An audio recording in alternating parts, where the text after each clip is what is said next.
Hi everybody, welcome back to FrenchTastic Explorations. So we're here today with Guillaume, who's an American, and we're going to talk about your experience moving here in France. Got a lot of questions for you, but first I'm going to let you introduce yourself. Hello, my name is Guillaume, and I come from Nashville to Paris, and I've been in Paris for about 6 months. Oh, wow, already? Already 6 months. Oh. I arrived on the 11th of September. Oh, right. Yeah, time flies when you're having fun. Yeah, you're right. So why France? Mais pourquoi pas? Oh. You know, I have some family history with France. Some of my ancestors on my mom's side came from France. That was back in like the 1700s, so it's been a while. My mom's father was Cajun French or Acadian French, and on my maternal grandmother, they came from France as well.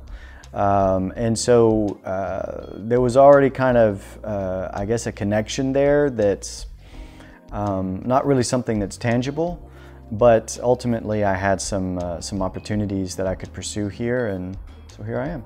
Okay.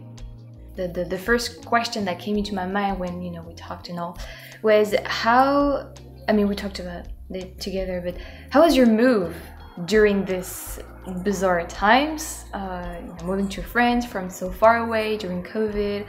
How was it? Yeah, it was very annoying because I was supposed to be here, I guess, around the summer, late spring, early summer of 2020.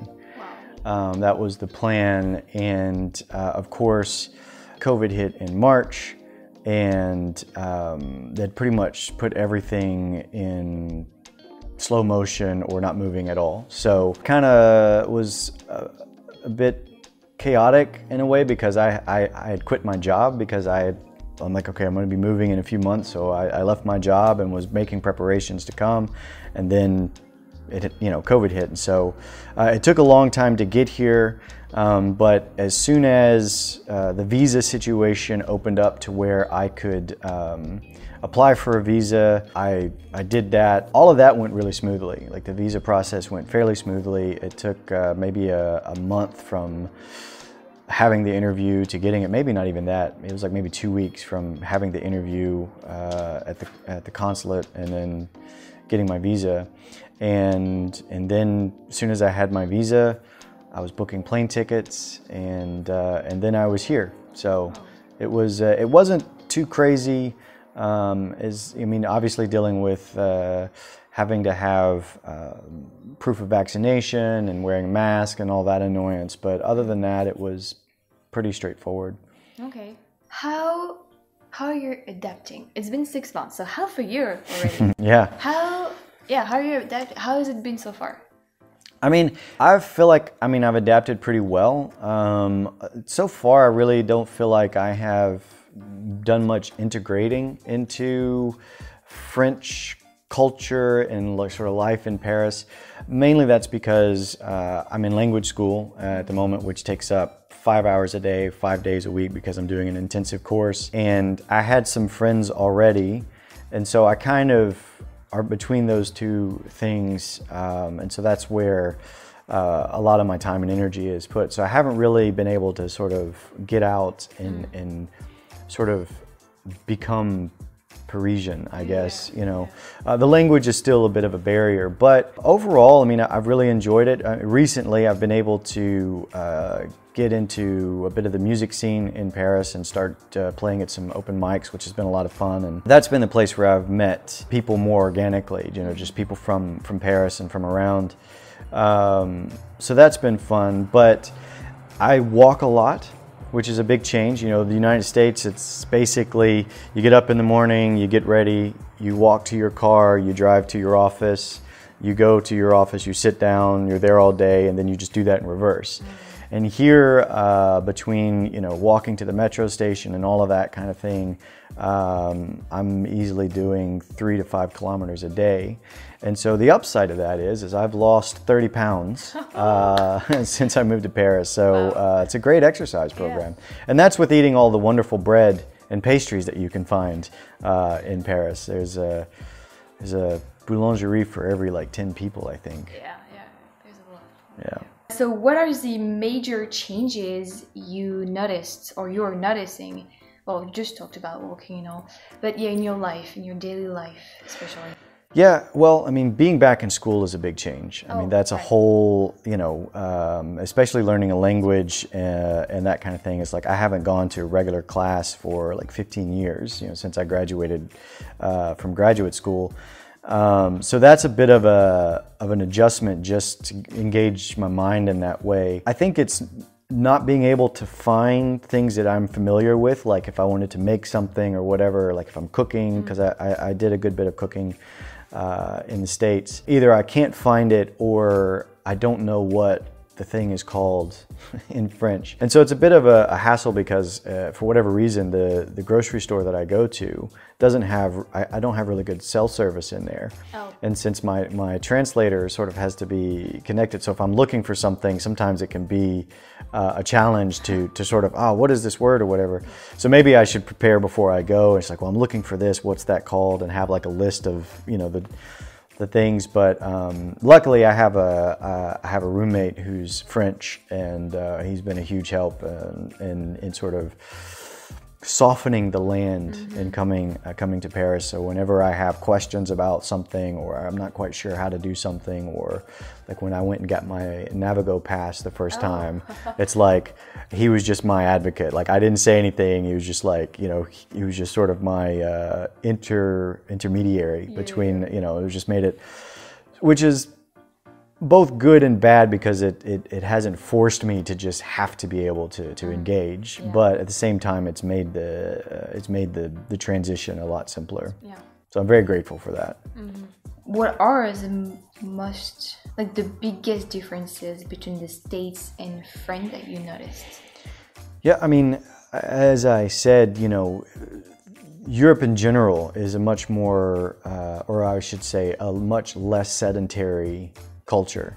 Whereas in the United States, it's a lot of driving in a car. You're sitting a lot, and so if you want to walk or get exercise, that's like a separate activity that you have to go do, either at a gym or at a park or something like that. Whereas for me in Paris, it's just something that happens because of my schedule, walking to the metro and walking around Paris and that kind of thing. There's not a whole lot that's different. I mean, spaces are smaller, the apartments are smaller than what you would probably typically find. There's, just a difference in the fact that like in the United States, most of your shower, salle de bain, has a toilet as well, and so you have like a toilet, the shower, and a sink, and so having like the toilet as a separate room and the shower as a separate room, and you've got to go from one to the other after to wash your hands, and so that's just a minor difference, but it's just a difference in the way things are set up. Yeah, so I mean, it's the language, obviously, that's kind of just disorienting, as anybody would expect, to sort of be around and not be able to really understand what's going on around you. So if you hear announcements on the metro or on the train or whatever, you just can't really sort of know what's going on. And so I just kind of watch what everybody else does. And if nobody moves, I'm like, okay, well, everything seems to still be going as normal. And so far that's worked out for me. Although now I'm starting to be able to understand more of what I hear. But then again, the metro announcers, it's all through a really bad speaker, and so it's not that's not the simplest to understand, even if you could understand the language. But yeah, so those things, being in a more metro, I would say the biggest change at the outset, something that took a bit of getting used to, is that because I don't have a car, I have to take my day with me on my back. So like whatever I'm doing that day, if I don't want to have to come back to my apartment, which I live in a suburb just outside of Paris, I have to like put everything in my backpack and carry that with me. And so whereas in the States, whatever I was doing, I could just throw a couple of different things in the back of my car and use that as my base. I was like, okay, I've done some work, now I'm going to go hiking, and so I would just go to my car and do a bit of a switcheroo, and I'd be out hiking. But if I'm going to do that in Paris, like I have to take everything with me. And so the whole sort of rhythm of living on the metro or with a metro, of having to like leave, get on a metro and go where I'm going and that kind of thing. That's a bit of a change and took some getting used to because I have to think about that. Like I have to sort of, okay, what am I doing today? Do I want to come back to my apartment before I do the second thing, or do I want to just stay in Paris or whatever? And I have to plan for that. And I have to be a little bit more cognizant of that, because if you forget something, it's not just like, oh, well, I'll just run to my car and get it. It's like I've got to go back home to get it. So that was a big change. Yeah. Okay. Wow. Yeah, it's something you probably did not think about before. Yeah. And maybe in like a larger city, because Nashville is not that large of a city, but someplace like New York, or a place like that already has like a metro system, that may be as normal for people that live in a place like that. But I've never lived in a city as big as Paris with a metro system, and that was just a part of my daily life. So it was a big adjustment for me coming over. Mm-hmm. Wow. What shocked you the most? What shocked me the most? I don't really know if there was much that was shocking. I'm sort of an academic, so when I knew that I was coming to Paris, and especially in the meantime that I had waiting through, for the country to open up for me to be able to make the move, I read books either by people who had traveled here and wrote about their experience. That's actually how I found your channel, is I was looking for access to sort of a French perspective on that and that kind of thing. And so I kind of was vaguely aware of a lot of the sort of nuances. For example, the necessity of saying bonjour wherever you go, or bonsoir. Like, I mean, it's just, it's when you meet somebody and sort of figuring out though when you need to and when you don't need to. And that can be kind of, because I'm sure there's been times where I should have said it and the person thought that I was just a rude person because I didn't, and there may have been times where I said it and the person's like, why are you talking to me? I still say bonjour when I should say bonsoir. Oh. Because one, when you make that switch is a bit of a strange place. Mm-hmm. But even when it's obvious, it's like dark outside and I go downstairs, there's a small grocery store just at my apartment, and I'll go downstairs in the evening to grab something real quick for dinner or whatever, and I just say bonjour and I'm like bonsoir, So it's, a lot of that's wrapped up with the language, but so far, I mean, culturally, I haven't run into a lot of major shocks. Okay. I mean, the only thing that I would say that I've struggled with outside of just the language, and you and I have talked about this, and it's something that apparently everybody struggles with, even if they're from France, and that's shipping. Getting stuff delivered is just, it's a whole thing to be able to do that. And so I was very happy when I sort of learned how to utilize point relais, to just get stuff there, and when that works, it works great. But if there's special circumstances, and that works well with Amazon, but oftentimes, things that I would just order online and get delivered, now I have to spend the time to go and find, is this thing in Paris at a store, and where is this store? So there's been several things that I've had to sort of go out and hunt and manage to get it back on the metro, which is, I felt very accomplished, when I've been able to do that, and was all the way on the other side of Paris to get something that was heavy and bulky and brought it back. I felt like, I'd gone out and had a really successful day when I was able to do that. Whereas in the US, I would just either just go find it, put it in my car, and bring it back. It was very convenient, or I would just order it. Amazon is incredible with that, because I've ordered stuff and gotten the email that says your package is delivered, and looked out my window and I could see the Amazon truck driving off. It's just it's that snappy. Yeah. And here it's not like that at all. You learn how to adjust, and you learn the tricks and things like that. But there's a lot of things that either it took me a long time to get, or I haven't gotten simply because of the hassle it would take to get it. So I'm just I don't really need that much. That's crazy though. Yeah. But yeah, we have a big issue with like shipping and deliveries here. Yeah. Especially when it comes from like a foreign country with like customs. Oh yeah, what about French people in general towards you?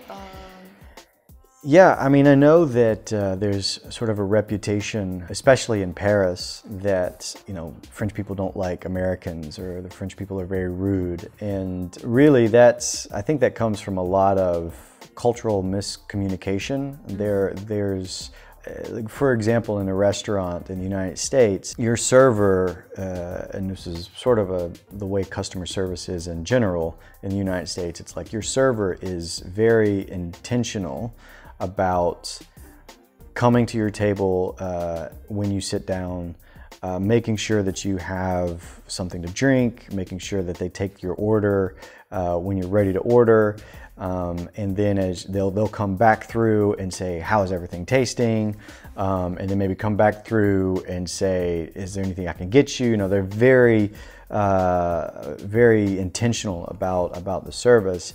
And, you know, sometimes it's almost like you have to throw a baguette at a server to get their attention to come get your check, because they come and they get your stuff and then they leave you alone.